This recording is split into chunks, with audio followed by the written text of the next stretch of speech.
Today I'm showing you the top 10 NBA MVP seasons of all time, ranking each superstar's year by their unstoppability, iconic moments, and how much they went on to carry their teams in the postseason. First, two shoutouts since we skipped Speak's last video: Toronto, who correctly predicted the NBA would resume because they'd lose nearly $1 billion, and Ben Liu, who says Wiggins' athleticism is the funnest asset to watch at small forward. Question coming up for next vid shoutout: yearly giveaways for the top 5 on the Speaks board. The Cincinnati Royals were a team that 8 years after Oscar Robertson had a historic 1963-64 MVP campaign for them, relocated to Kansas City, where they renamed the team the Kings. Then in 1985, they relocated to Sacramento, where they've had only 2 division titles and not a single trip to the finals. Even though Cincinnati was a first-round exit, Robertson was 0.1 rebounds shy of averaging a triple-double for the second time in his Royals tenure.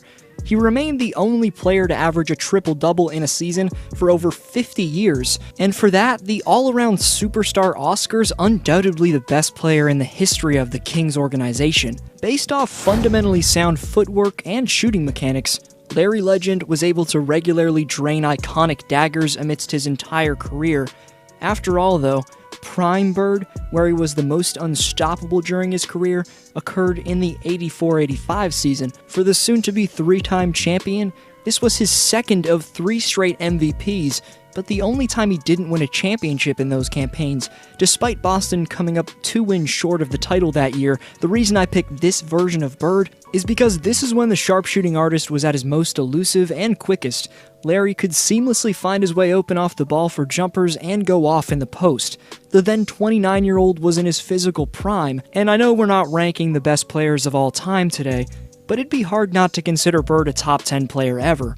Easy Money Snipers, the nickname Durant wants us fans to call him by, maybe that can't be the case anymore, but the first nickname I brought up perfectly described how he produced on a nightly basis just over 6 years ago in 2013-14. He was dominating with a ball handling / pull-up ability unheard of for a player with his wingspan. My favorite personal KD moment from this season was his and one in the second round of the playoffs, falling out of bounds over Gasol. Just incredible to watch. But from square one in KD's illustrious OKC tenure, he launched himself into the NBA's most likable young rising talent, and debatably had the status as the best player in the league in 2014. The 7-foot shot-creating mastermind was letting it fly from 30 feet and beyond, revolutionizing the NBA. Of course, only a few years later, though, it was off to the Bay Area to join the Thunder's conference rivals. In the most physical era of basketball of all time, where hand-checking and contactual aggressiveness that simply wouldn't fly with the strict rules in the game today, 1988 Michael Jordan didn't make any excuses. With an explosive first step, plus a mix of polished finishing and all-time great hang time, MJ was finishing plays in a fashion that no fan at the time thought was possible. The bad boy Pistons would end up taking Jordan's Bulls down in the second round, but MJ proved that he was the league's most marketable talent in 1988, winning his first of 5 total MVP trophies. Far prior to his airness flashing onto the scene, Kareem was widely regarded as the greatest of all time. Abdul-Jabbar mastered the ability to keep his defender off balance when backing down in the post, and with that sensational aspect of Kareem's game, given he has a 7'5" wingspan, he was able to drop 34.8 points and 16.8 rebounds per game in the 71-72 season. What many forget about the most brilliant post scorer ever is that he was a great passer as well. All around, Kareem set the standard for the near future for what a man his size needs to have in his repertoire to gain elite status.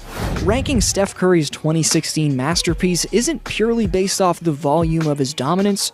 It's about how this man revolutionized the game, culminated in this shot. Trying not to use it, Curry, way downtown, bang!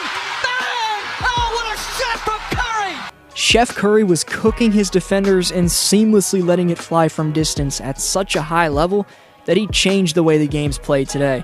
Curry's 2015 and 2016 MVP seasons had a big impact on the three-point shot in today's NBA, being deemed as an essential factor for a perimeter player to have in his game. The reason I picked 2016 Steph for this list is that the man took 11 threes per game and shot nearly a career-high 45% from deep, while putting up career highs in points, steals, and free throw percentage.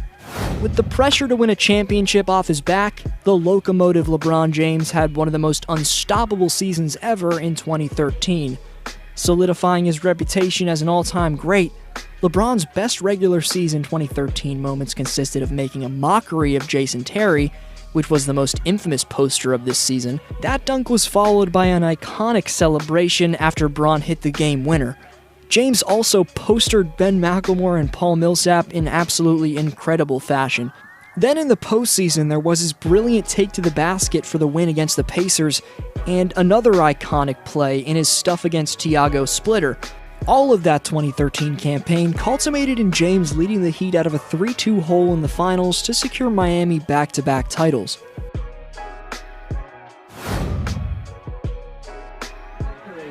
It's a pleasure to watch you grow.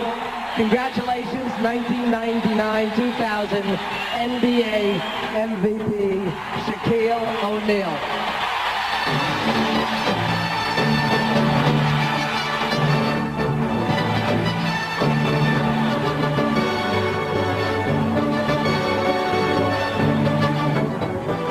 First of all, I'd like to thank Phil Jackson, the real coach of the year.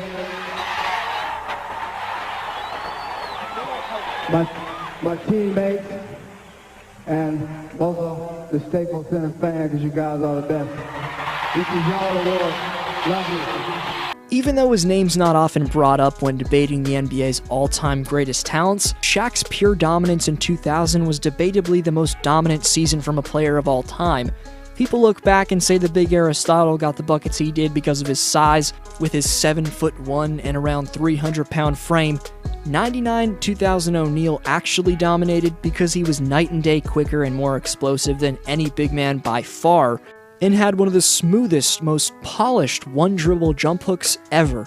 It was his combination of power, speed, and grace that truly made Shaq's MVP season so damn special.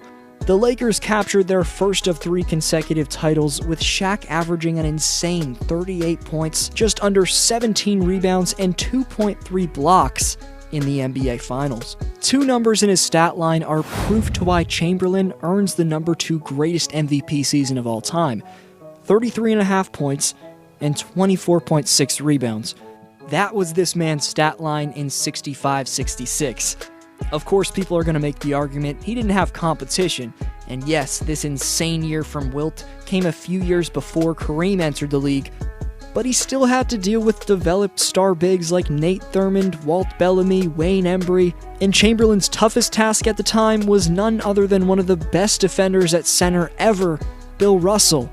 Wilt's 7'8" wingspan, relentless hustle, in an insane 47.1 minutes per game allowed him to tear through any defense offensively, but he also had one of the best fadeaways in the post that you'll ever see. He's the best rebounder of all time, and his shot blocking puts him in the debate for the best rim protector ever.